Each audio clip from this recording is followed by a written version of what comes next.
ولمن خاف مقام ربه جنتان فبأي آلاء ربكما تكذبان آمنت بالله صدق الله مولانا العظيم وصدق رسوله النبي الكريم الأمين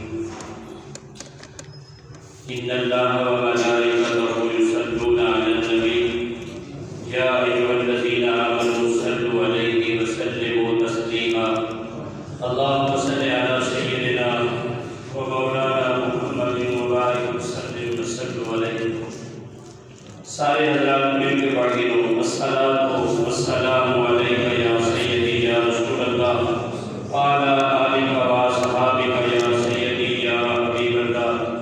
جس کو درود آتا ہے محبت کے ساتھ پڑھیں الصلاۃ والسلام علیک یا سیدی یا رسول اللہ وعلی آلک و اصحابک یا سیدی یا حبیب اللہ. بندہ تو گناہگار ہے پر تو رحمان ہے مولا، بندہ تو گناہگار ہے پر تو رحمان ہے مولا، بندے پہ کرم کرنا تیری شان ہے مولا. غلامان محمد جان دینے سے نہیں ڈرتے، غلامان محمد جان دینے سے نہیں ڈرتے، سر کٹ جائے یا رہ جائے پرواہ نہیں کرتے. درس قرآن گر ہم نے نہ بلایا ہوتا، آج زمانے نے یہ زمانہ نہ دکھایا ہوتا. خیر کی واجب الاحترام معزز سامعین کرام، دوستوں، بزرگوں، ساتھیوں، آج کی اس بابرکت اور پرعنوان محفل میں بسلسلہ محفل شب برات کے تمام دوست جو بھی حاضر ہوئے، اللہ تعالیٰ ہم سب کی حاضری کو قبول فرمائے اور آپ کو بھی مجھے بھی اللہ تعالیٰ اس رات کے صدقے رحمتیں، برکتیں اور اپنے کرم اور فضل کے جو خزانے ہیں اس میں سے اللہ رب العالمین مالا مال فرمائے. آج ہم سب جو جمع ہوئے یہاں، ہمارا ایک مقصد ہے کہ آج کی رات عبادت کی رات ہے اور ہم سب نے مل کر عبادت کرنی ہے. اس میں نوافل جتنے پڑھ سکتے ہیں دو دو کر کے نوافل پڑھیں. 4 رکعت پڑھیں گے، ایک سلام سے پڑھ لیں، 2 رکعت پڑھیں گے، 4 رکعت پڑھ لیں. اس کے ساتھ ہی قرآن مجید کی جتنی تلاوت کر سکتے ہیں کریں، اور اس کے ساتھ تسبیحات سبحان اللہ و بحمدہ سبحان اللہ العظیم تسبیح طویل کرتے رہیں. یا حی یا قیوم برحمتک استغیث حسبنا اللہ و نعم الوکیل نعم المولا و نعم النصیر. یہ تسبیحات پڑھتے رہیں اور اس کے ساتھ ہی ایک سلسلہ صلاۃ و تسبیح کا بھی ہے. صلاۃ و تسبیح کیا ہے؟ صلاۃ نماز کو کہتے ہیں اور تسبیح کو کہتے ہیں کہ تسبیح والی نماز، کہ اس نماز میں ایک تسبیح پڑھی جاتی ہے اور وہ جملے زبان پر تو کہنے کے لیے بڑے ہلکے ہیں، لیکن اگر اس کا وزن کیا جائے اعمال کے اوپر تو اگر ساتوں زمین اور ساتوں آسمان ایک پلڑے میں رکھ دیا جائے اور سبحان اللہ والحمد للہ ولا الہ الا اللہ واللہ اکبر یہ کلمہ ایک طرف رکھ دیا جائے تو یہ کلمہ ان سب پہ بھاری ہو جائے. زبان میں تو کہنے کے لیے بڑے ہلکے ہیں لیکن ان کا اجر اور ثواب بہت زیادہ ہے.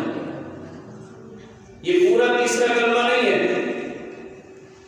تیسرا کلمہ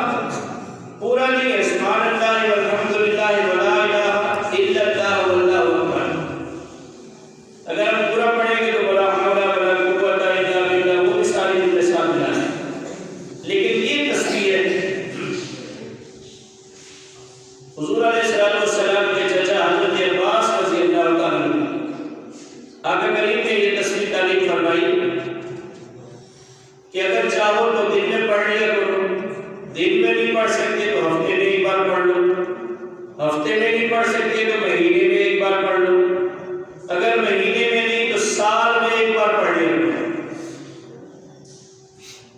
اور اس تسبیح سے پڑھنے سے کیا ہوگا کہ اگر تمہارے گناہ سمندر کی جھاگ کے برابر ہے، کوئی سمندر کی جھاگ کا اندازہ لگا سکتا ہے؟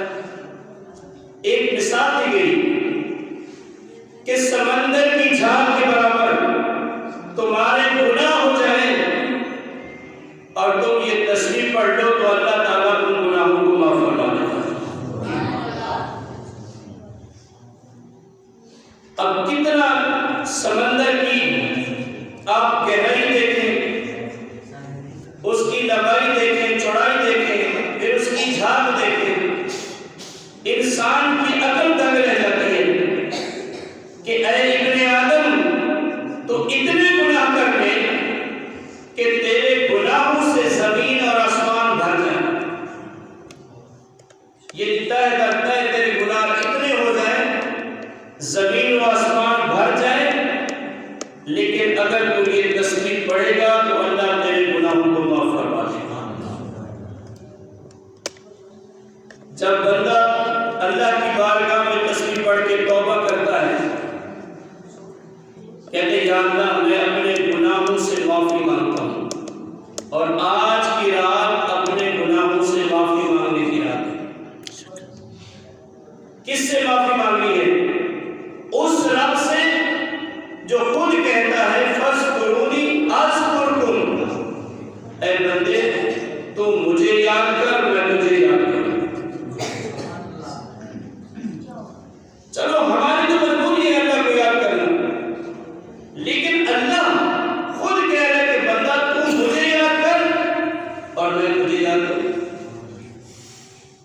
اللہ کی تو کوئی مجبوری نہیں، لیکن بندے کی شان، اس بندے کی شان اتنی بلند ہو جاتی ہے جب وہ اپنے رب کو پکارتا ہے، جب اپنے رب کو یاد کرتا ہے، اللہ کہتے ہیں میرا بندہ تو مجھے یاد کر رہا ہے اور میں تجھے یاد کر رہا ہوں۔